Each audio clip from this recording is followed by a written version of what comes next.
Assalamualaikum warahmatullahi wabarakatuh. Perkenalkan, nama saya Adi Amelia dari kelas 10 IPA 4. Di sini saya akan membahas tentang corak kehidupan masyarakat Praaksara.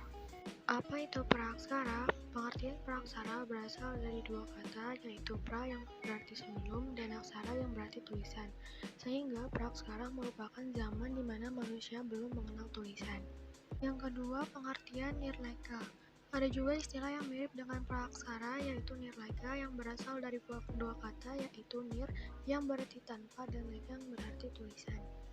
Tahapan kehidupan masyarakat Praaksara. Yang pertama, berburu dan mengumpulkan makanan tingkat sederhana. Masa ini berlangsung pada kala Pleistosen. Pada masa ini manusia hidup berkelompok kecil. Tujuannya untuk mempermudah dalam berburu dan melindungi kelompok. Pada masa ini juga manusia hidup berpindah-pindah atau nomaden dengan tujuan untuk mencari lokasi yang mampu mensuplai sumber makanan untuk mereka. Pendukung kebudayaan ini adalah Pithecanthropus dan manusia wajak. Masa bercocok tanam. Masa bercocok tanam adalah masa ketika manusia mulai memenuhi kebutuhan hidup dengan cara membuka lahan di hutan untuk dijadikan ladang.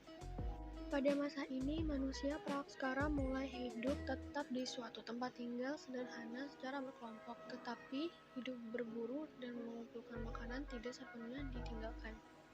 Masa ini sangat penting dalam sejarah pengembangan masyarakat karena terdapat beberapa penemuan baru seperti penguasaan sumber-sumber alam, memelihara tumbuhan dan hewan. Zaman Perundagian. Kata Perundagian diambil dari kata dasar undangi yang berarti seseorang yang memiliki keterampilan jenis usaha tertentu seperti pembuatan gerabah, perhiasan, kayu, batu, dan logam. Masa Perundagian adalah periode akhir prasejarah atau yang lazim disebut dengan zaman logam. Karakteristik manusia pada zaman Perundagian. Karakteristik utama pada masa atau zaman Perundagian adalah lahirnya tukang yang terampil.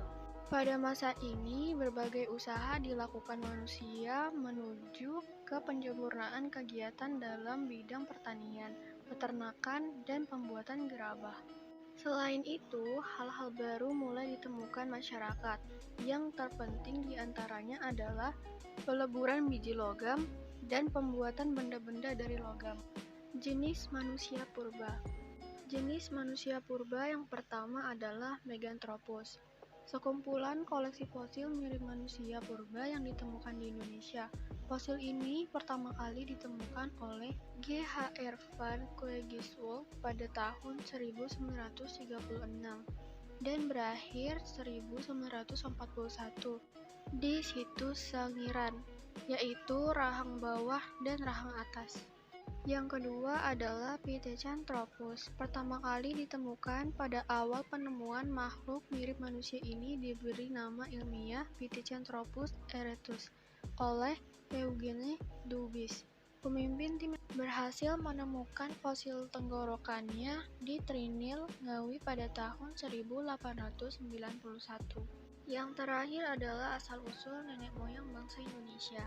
Sebagian besar penduduk Indonesia tergolong dalam ras Austronesia atau rumpun Melayu. Persebaran nenek moyang Indonesia diperkirakan dari wilayah selatan Tibet. Teori ini dikenal dengan teori Yunan yang menyatakan asal-usul nenek moyang bangsa Indonesia berasal dari Yunan, wilayah di Tiongkok Selatan. Sekian pembahasan dari saya. Jika ada kekurangan atau kesalahan mohon dimaafkan. Wassalamualaikum warahmatullahi wabarakatuh.